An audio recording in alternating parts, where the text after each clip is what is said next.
Fish curry बनाने के लिए लिए हैं कातला रोहू फिश। ओजन में 500 ग्राम से कुछ ज़्यादा ही है। गर्मी ज़्यादा होने के वजह से नमक हल्दी लगाकर 1 घंटा फ्रिज में रख दिए थे। आज इसी का पतला ग्रेवी वाला करी बनाएंगे, वो भी आलू डालकर, और तेल मसाला भी कुछ ज़्यादा नहीं डालेंगे। देखिए ठीक इसी तरह आप इसे देखकर सोच रहे होंगे ज़्यादा तेल मसाला से बना हुआ करी है, इसीलिए तो कलर में लाल और शाइनिंग है। इस तरह का कलर वाला ग्रेवी बनाना चाहते हैं, वो भी कम तेल मसाला से, तो वीडियो को स्किप किए बगैर पूरा देखें। पसंद आए तो लाइक शेयर सब्सक्राइब करना ना भूलें। Welcome to Paul's recipe. Paul's recipe में मैं मंजू। आलू डाला हुआ फिश करी को बनाने के लिए 5 पीस लिए हैं काजू। गुनगुना गर्म पानी में पहले से ही भीगने के लिए रख दिए थे। काजू डालने से ग्रेवी का स्वाद बढ़ता है।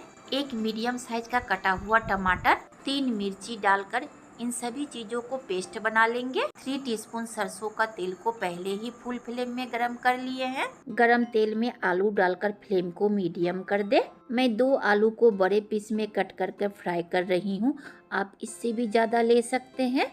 3 से 4 मिनट चलाते हुए सुनहरा होने तक भून लिए हैं। आप इसमें नमक डालकर भी भून सकते हैं, परंतु हल्दी डालकर फ्राई ना करें, गरम तेल में हल्दी जल जाएगा। आलू को तेल झराकर निकाल ले। इसी गरम तेल में मछली डालकर फ्राई करेंगे। आप चाहे तो इसमें थोड़ा और तेल डाल सकते हैं। मछली को फुल फ्लेम में ही फ्राई करें। 3 से 4 मिनट के बाद मछली को पलट दे। इसी तरह अलट पलट कर मछली को सुनहरा होने तक भून ले।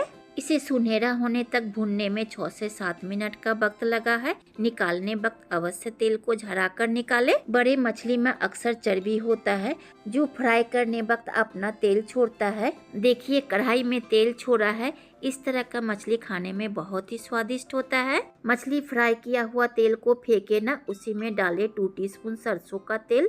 आप रिफाइंड कुकिंग ऑयल भी डाल सकते हैं। इसी तेल में मछली का सारा फ्लेवर रहता है। डाले साबुत गरम मसाला, जीरा, इलायची, लौंग, तेजपत्ता, सूखी मिर्च। गरम तेल में ये सब डालने से चटकने में ज्यादा वक्त नहीं लगेगा और चलाकर पकाने की भी जरूरत नहीं पड़ेगा।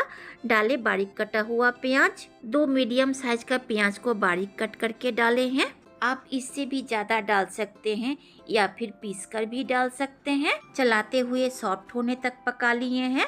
लो मीडियम फ्लेम में इसे सॉफ्ट करने में 5 मिनट का वक्त लगा है। डाले काजू, टमाटर, मिर्ची का पेस्ट। स्वाद अनुसार नमक डालकर तब तक पका ले जब तक इसका कच्चा फ्लेवर ना चला जाए और तेल से अलग ना होने लगे। देखिए काजू, टमाटर, मिर्ची का पेस्ट तेल से अलग होने लगा है। मीडियम फ्लेम में 3 मिनट तक पका लिए हैं। इसका कच्चा फ्लेवर भी जा चुका है और स्मेल भी बहुत अच्छा आ रहा है। डाले 2 टीस्पून जिंजर गार्लिक पेस्ट। मिलाकर इसका भी कच्चा फ्लेवर जाने तक पका लेंगे। चलाते हुए 1 मिनट पकाते ही इसका कच्चा फ्लेवर चला जाएगा।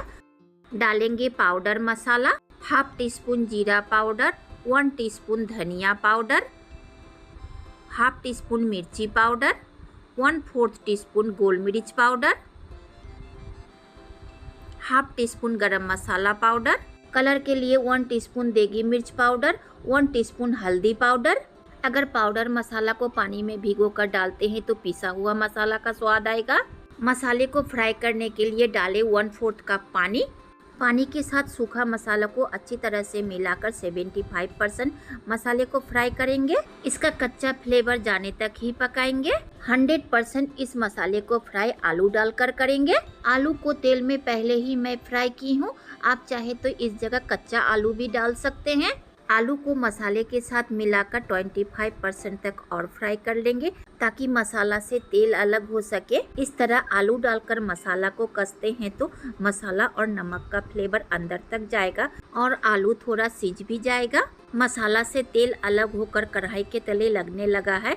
मैं यहाँ 1.5 गिलास के लगभग पानी डाली हूँ। आप जितना ग्रेवी रखना चाहते हैं उस हिसाब से पानी डालें।